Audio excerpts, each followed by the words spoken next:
Believe it or not, it's been 14 years since the last Final Destination movie came to theaters. And let's just say that this series in general, it never really resonated that high with the critics. The scores for these movies are all pretty mixed to low. But these movies kept people entertained, it managed to keep people on the edge of their seat, and made a whole slew of people scared of log trucks.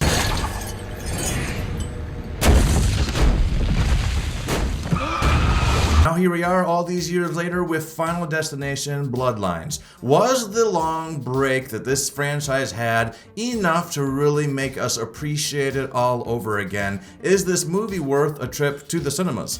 Let's discuss.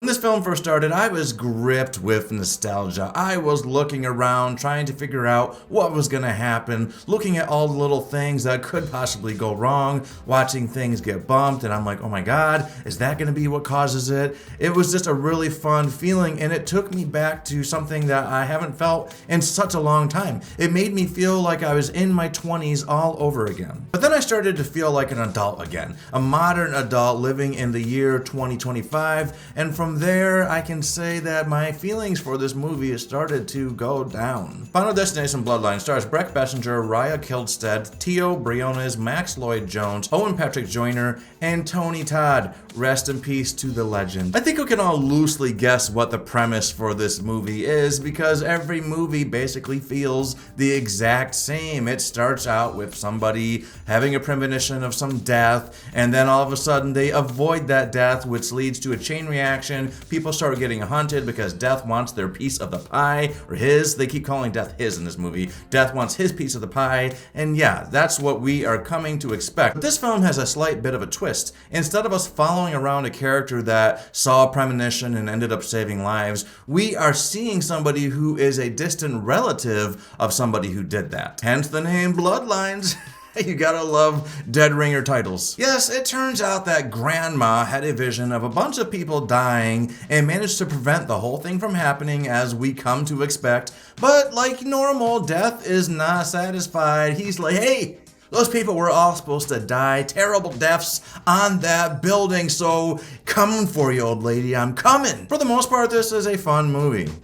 For the most part. I really did enjoy the nostalgia that this movie gave me, but as the runtime continued and more of the ridiculous things started going on, that feeling really wore off and left me feeling like, am I the only one seeing this movie for what it is? I hope not. Starting with the CGI, this movie has some of the worst CGI I have seen in a movie. I swear to God, it's just awful. I don't really remember what the old movies looked like. I assume they did not look good either, but those are old movies. This is 2025. I was expecting a little bit better. In fact, instead of CGI, it would have been just so much better if they used some props and some real, costumes and did it right, like the old days where they didn't have CGI and they were forced to, make these plasticky, rubbery looking things. They didn't look great either, but they had a little bit more personality than the cheesy Sci-Fi Channel original level special effects that this movie is handing to you. The actors in this movie, well, typical horror movie actors. None of them are really ringing the bell. There are horror movies that have really good performances. This one is just joining a long list of very mediocre cast. That's not really shade.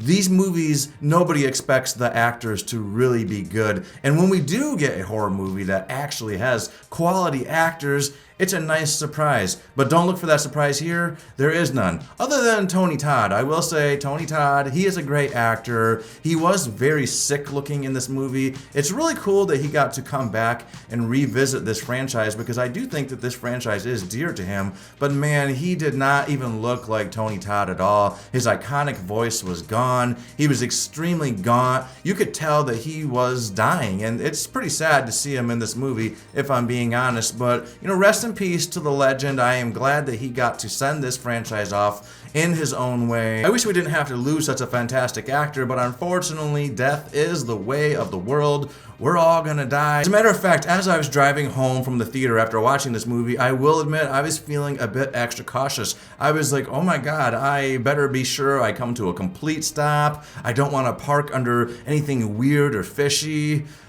It's kind of funny how that kind of rubbed off on me. I mean, let's not lie, we all move to the side now when we see log trucks. Everybody that saw Final Destination 2 saw that horrible scene, and we all know to stay away from the log trucks. If you're a diehard fan of this franchise, then you might enjoy this movie, but if you're like me, once that nostalgia wears off, you're gonna be sitting there wondering why you're actually watching a cheesy ass movie like this. It is just, it's so campy, it's cheesy, the actors are kind of ridiculous, it's for sure extremely forgettable. Now I feel like I don't dare go back and watch that original movie. I don't want to have my memory of that movie tainted. I assume based on this movie that movie probably actually sucked and I was just a young person who didn't know any better. I appreciate them trying and I'm glad that they gave this franchise a rest, but maybe it is time to let it go back to sleep yet again. For me, this movie is a 5 out of 10. It was a letdown. I was really into it at first. I thought I was gonna really come out of this movie with a very high score, and then around the halfway point I just started thinking,